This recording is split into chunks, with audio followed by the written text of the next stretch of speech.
जादुई गोलगप्पे। राघव एक गरीब परिवार से था। चाट की रेहड़ी लगाता था। उसकी पत्नी सीता राघव की चाट बनाने में मदद किया करती थी। राघव उसे रेहड़ी पर ले जाकर बेचा करता था। सीता बहुत सीधी सादी लड़की थी। वह ना ही बाहर आती जाती थी। राघव और सीता का एक बेटा था, चिंटू। चिंटू बहुत ही चंचल था। एक दिन की बात है। सीता, तुम्हारे हाथ में तो जादू है। तुम्हारे बनाई हुई चाट सबको बहुत पसंद आती है। तुम बहुत अच्छी चाट बनाती हो। तुम बनाती चाट हो, लेकिन नाम मेरा होता है। तुम और मैं अलग अलग थोड़ी हैं। तुम्हारा नाम होता है तो यही मेरे लिए गर्व की बात है।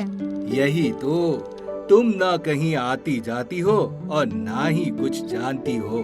बस तुम्हारी दुनिया मुझ में और चिंटू में ही बनकर रह गई है। मुझे और कुछ भी नहीं चाहिए।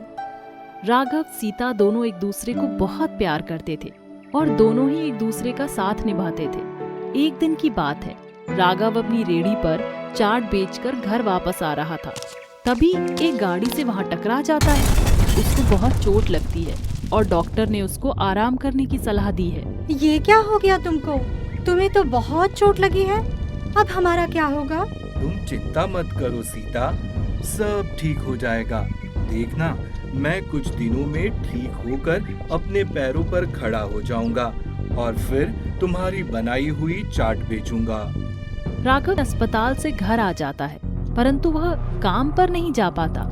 अब तो राघव के घर में खाने के लिए भी दिक्कत आ जाती है। अब तो घर में खाने के भी लाले पड़े हुए हैं। ये काम पर जो नहीं जा रहे, अब हम कैसे गुजारा करेंगे? आप परेशान मत हो माँ, हम इस परेशानी का कोई न कोई उपाय जरूर निकाल लेंगे। अगर आप ही ऐसे परेशान होगी तो पापा को कौन संभालेगा? पर बेटा, मैंने तो बाहर की दुनिया देखी ही नहीं है। जो तेरे पापा ने करने के लिए कहा, मैंने वही किया।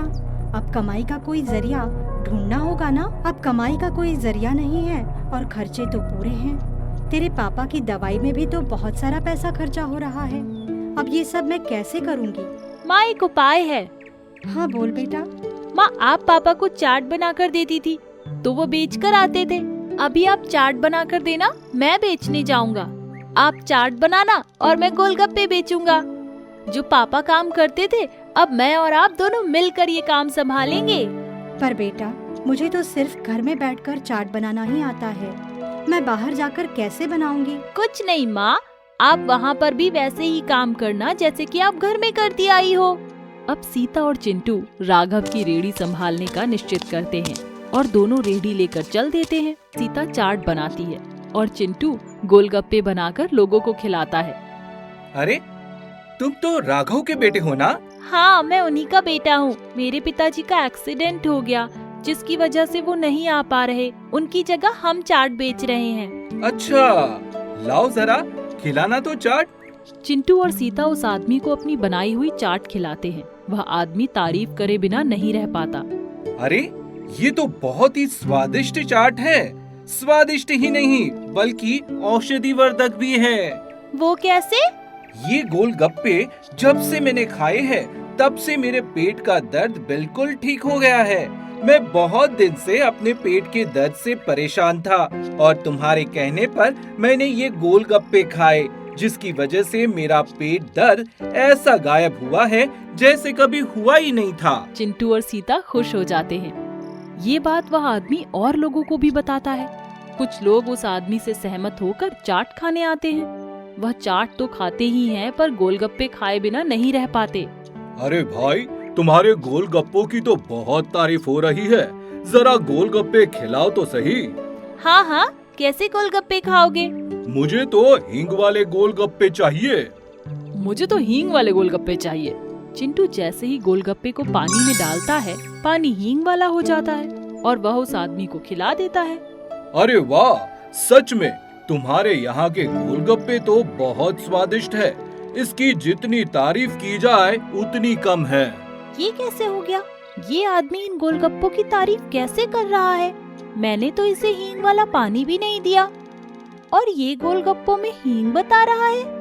इस तरह से चिंटू के गोलगप्पे बढ़ते जा रहे थे, परंतु उसके गोलगप्पे खत्म होने का नाम ही नहीं लेते। मैं सुबह से लेकर शाम तक सबको गोलगप्पे खिला रहा हूँ, परंतु टोकरी में से गोलगप्पे कम क्यों नहीं हो रहे? मैंने इतने गोलगप्पे खिलाए फिर भी टोकरी भरी हुई है। चिंटू ये बात सीता को बताता है और सीता भी आश्चर्यचकित रह जाती है। चिंटू, कहीं ये गोलगप्पे जादू के तो नहीं हैं? क्योंकि ग्राहक जैसा गोलगप्पे का पानी मांगता है, ये पानी वैसा ही हो जाता है। और इतना बिकने के बाद भी गोलगप्पे कम होने का नाम ही नहीं ले रहे। मुझे तो कुछ गड़बड़ लग रही है। जरा मुझे गोलगप्पा खिला तो। हाँ, ये लो माँ। मुझे हरे रंग का गोलगप्पा चाहिए। सीता के आगे हरे रंग का गोलगप्पा आ जाता है। वह जिस तरह का पानी मांगती, उस गोलगप्पे में उसी तरह का पानी होता है। चिंटू, ये तो सच में जादुई गोलगप्पे हैं।